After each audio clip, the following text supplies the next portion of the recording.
Good morning, Bucknutters. Welcome into the Morning Five on Wednesday, December 3rd, 2014. I am Dave Biddle.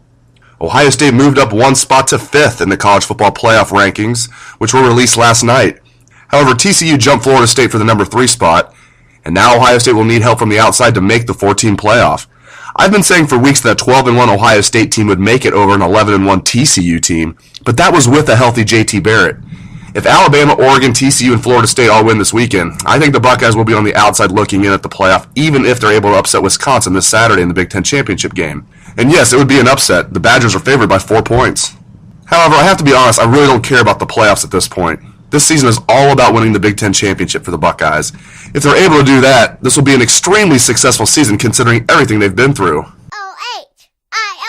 Speaking of everything that they've been through, I thought this would be the year that an Ohio State head coach would finally win Big Ten Coach of the Year. I was wrong. The award was given last night to Minnesota's Jerry Kill.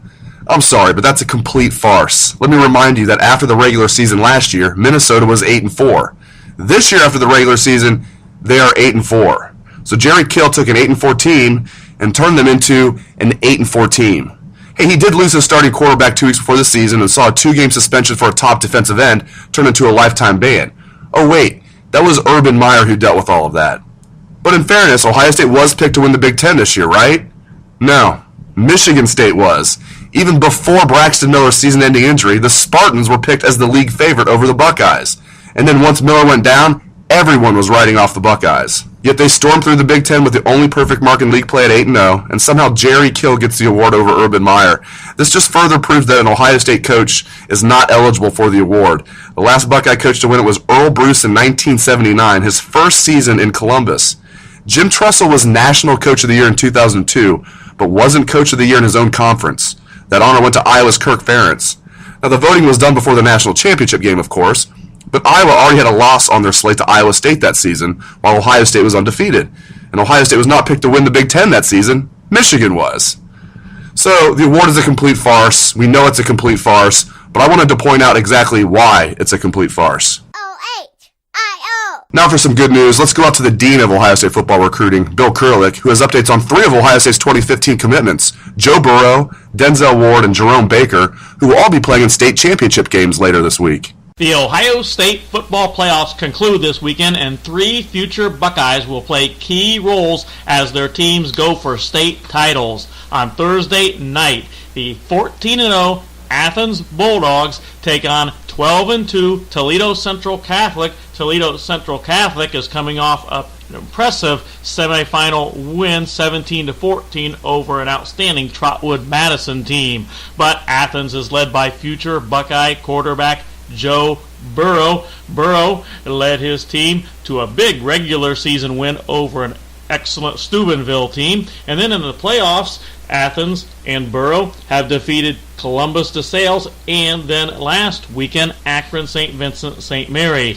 Burrow has been simply spectacular as a senior. He has completed 74% of his passes for almost 4,000 yards. He also has rushed for almost 600 yards and has completed an unbelievable 57 touchdown passes against just 1 interception. I've seen Joe Burrow play in person. I've seen him in person in camps, and he simply has what it takes to be an outstanding quarterback for the Buckeyes. What I really am impressed with is Burrow's ability to keep plays alive long enough to make something happen, and I think he is going to thrive in Urban Meyer's spread offense. Remember, Tom Herman and Urban Meyer handpicked J.T. Barrett for the Buckeyes, and we all know how that has turned out. And they handpicked Joe Burrow over other more highly thought of quarterbacks, including Travis Waller, and it'll be interesting as Burrow and the Bulldogs go for a perfect 15-0 season.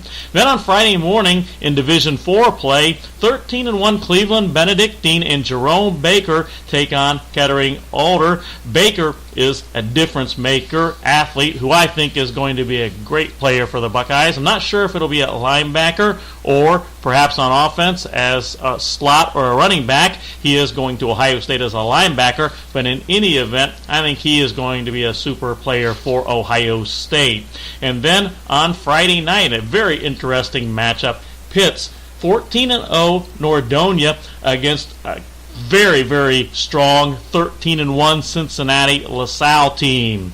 LaSalle's only loss this season was a 24-21 loss to Division I Cincinnati St. Xavier and, of course, Justin Hilliard. LaSalle has won their playoff games basically by 30 points per game, and they will be trying to contain future Buckeye Denzel Ward, who will line up at cornerback as well as receiver. And Ward, like Burrow and like Baker, has had a great senior season, and I think all three of these future Buckeyes, Denzel Ward as well as Jerome Baker and Joe Burrow, are going to be outstanding players for Ohio State. They are three of the players I think that will have the most impact at Ohio State from the Buckeyes 2015 recruiting class. I'm very high on all three. And then a fourth Buckeye whose team is in the state playoffs is Alex Stump. Of course, Alex is out with an injury, but his Lakewood St. Edwards team is in the state championship game,